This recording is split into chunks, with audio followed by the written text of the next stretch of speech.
नमस्कार साथियों, एक बार फिर मैं दीपंकर समझदार, चार्टर्ड अकाउंटेंट, आपका दोस्त और बिजनेस ग्रोथ एसोसिएट। अगर आप एनबीएफसी में काम करना चाहते हो या फिर एनबीएफसी कंपनी आप टेक ओवर करना चाहते हो, जिसको हम लोग नॉर्मल भाषा में बोलते हैं खरीदना चाहते हैं, तो उस केस में आप मुझसे संपर्क कर सकते हैं कि मैं आपकी डायरेक्टली मदद कर दूं इस पूरे प्रोसेस में, डॉक्यूमेंटेशन में।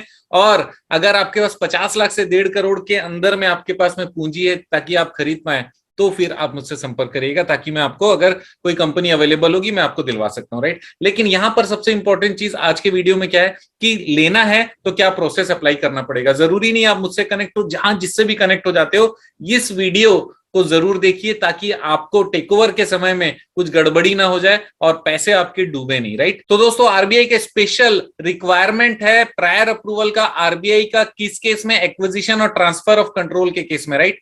अब मैं बताना चाहता हूं कि इसमें क्या क्या प्रोविजन है। सबसे पहले, requirement of prior approval of reserve bank का जरूरत कब रहता है?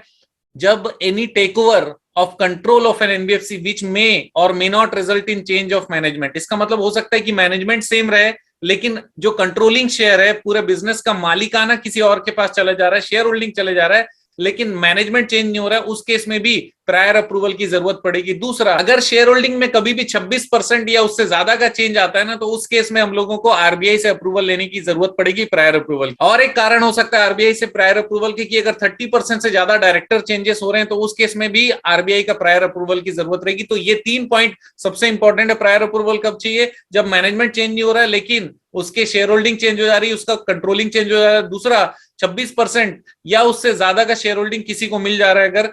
तीसरा, अगर डायरेक्टर में 30% या उससे ज्यादा का चेंजेस आ रहा है, तो फिर आपको प्रायर अप्रूवल लेने की जरूरत पड़ेगी। एप्लीकेशन प्रायर अप्रूवल में क्या क्या चीजें लगेगी? इंफॉर्मेशन लगेगी प्रोपोज्ड डायरेक्टर और शेयर होल्डर की, सोर्स ऑफ फंड्स, कहां से पैसा अरेंज कर रहे हो, declaration by the proposed director और शेयर होल्डर, उनका डिक्लेरेशन लगेगा ताकि they are not associated with any unincorporated body that is accepting deposit. अगर कोई डिपॉजिट एक्सेप्ट करने के लिए अनइनकॉर्पोरेटेड, मतलब कोई बिना कंपनी वाला कोई काम कर रहे हैं, उस केस में उनको डिक्लेयर करना पड़ेगा कि ऐसे किसी के साथ जुड़े हुए नहीं है। कोई भी कंपनी जिसका रिजर्व बैंक ने उसका सर्टिफिकेट ऑफ रजिस्ट्रेशन रिजेक्ट कर दिया है, ऐसे किसी से वो कनेक्टेड नहीं है, क्योंकि इसका मतलब वो डिफॉल्टर वाली कंपनी से कनेक्टेड नहीं होने चाहिए। नेक्स्ट है declaration by propose director share holder that there is no criminal case, कोई क्रिमिनल केस उनके अगेंस्ट में नहीं चल रहा है, ये भी डिक्लेरेशन देना पड़ेगा।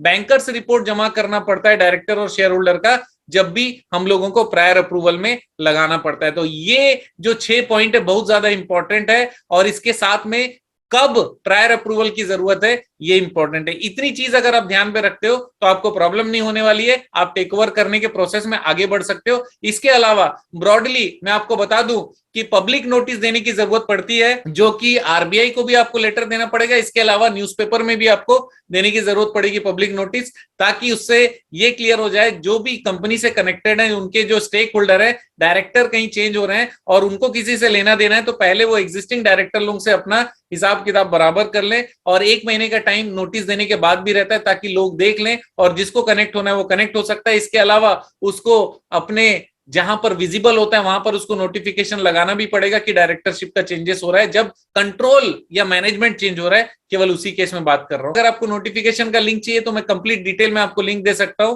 ताकि आप उसको आराम से देख सके। मेरा पर्पस है आप लोगों को अवेयर करना, कॉन्फिडेंट करना, ताकि आप जो कदम उठाएं वो कदम फायदेमंद हो और आप आगे फाइनेंस के बिजनेस में, एनबीएफसी के बिजनेस में आगे बढ़े और फ्यूचर में बैंक बने। आप जानते हैं मेरा मिशन है हमेशा आप लोगों की मदद करना और समय पर सारी जानकारी देना, तो बने रहिएगा मेरे साथ। आपका दिन जबरदस्त और शुभ हो।